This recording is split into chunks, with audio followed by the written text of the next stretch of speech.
ଆଜିର ଏଇ ମହାସମର ବର୍ଷାରେ ଭିଜିକି ଗୋଟେ ଅପୂର୍ବ ଆନନ୍ଦ ନେଇକି ଅନେକ ଦିନର ବିରତି ପରେ ପୁଣି ଫେରିଛି କବିତା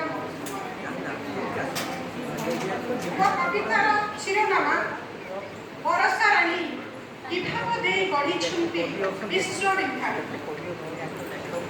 ବରଷା ରାଣୀ ଯେହେତ ପକାଇ କାଟ ଅହଣି ଷଡ଼ ଭଗିନୀ ମଧ୍ୟରେ ଅତୁଶ୍ରେଷ୍ଠତମ ପ୍ରୀତିରାଇଜର ରାଜଦୁଲଣୀ ବିଭାଗ ଦେଇ ଗଢ଼ିଛନ୍ତି ବିଶ୍ୱବିଖ୍ୟାତ। ଉଦାର ହୋଇଛି ତୁ ସଂସାର ପ୍ରାଣୀ ପ୍ରାଣୀଙ୍କ କଷଣ ନପାରୁ ସହି ଆତୁରେ ସଲିଳ ଦେହୁ ଝରାଇ ବରଷା ରାଣୀ ବିଭାଗ ଦେଇ ଗଢ଼ିଛନ୍ତି ବିଶ୍ୱବିଖ୍ୟାତ।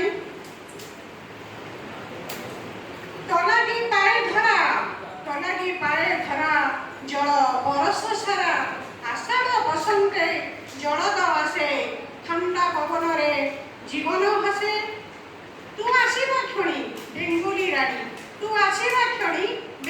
ରାଣୀ ମୋ ଗାଁରେ ଡାକ ଦିଏ ମେଘ ଉଠିବା କ୍ଷଣି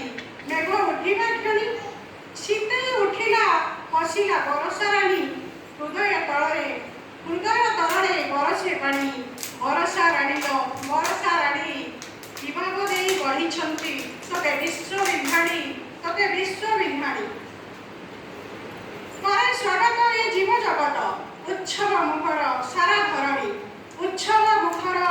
ଧରଣୀ ଟାଙ୍ଗରା ହୁଇତ ଛୁଆଁରେ ଉଠେଇ ଚାହିଁ ନଈ ନାଳ ସର ପୋଖରୀ ବିଲବଣ ତୁଟାଗିରି। ବରଷା ରାଣୀ ବିଭାଗ ଦେଇ ଗଢ଼ିଛନ୍ତି ତତେ ବିଶ୍ୱବିଖ୍ୟାତ। ନୂଆ ଜୀବନ ପାଏ ଭୁବନ ସବୁଜ ସୁଷମା ସଙ୍କଟେ ଧରି ମୋ ଗାଁ ଦାଣ୍ଡରେ ତୁ ଯେବେ ଯାଉ ବହି ମୋ ଗାଁ ଦାଣ୍ଡରେ ଯେବେ ତୁ ଯାଉ ବହି ଡଙ୍ଗାଟିଏ କରି ତୋ ଦେହେ ଦିଏ ମୁଁ ଭସାଇ ରହି ତୁ ଯେବେ ଯାଉ ବରସି ଅଛୁଆରେ ଦେହେ ସିରି ହୁଅଇ ବରଷା ରାଣୀ ଆସିଥାଉ ଧରାକୁ ନେଇ ତୁ ନୂଆ କାହାଣୀ ହନ କୃଷ୍ଣ ବାଦଲରେ ଆକାଶରେ ଚାନ୍ଦୁଆ ଟାଣି ବରଷକ ପାଇଁ ଚଷା ଭାଇଟି ମୋର ଚାଷ କରି ଯୋଗାଏ ଆହାର ରଖିବାକୁ ନାହିଁ ଆଉ ବଳଦ ତାର ବିଜ୍ଞାନ ଯୁଗରେ ସାଥ ଦେଇଛି ତାକୁ ପାୱାର ଟିଲର ଆଉ ଟ୍ରାକ୍ଟର। କି କହିବି ମୋ ଗାଁ ପରିବେଶ କଥା ଜଙ୍ଗଲକୁ କାଟି କରିଲେନି ସଫା। ଯୁଆଡ଼େ ଚାହିଁଲେ ଦିଶେ ବଡ଼ ଅଟ୍ଟାଳିକା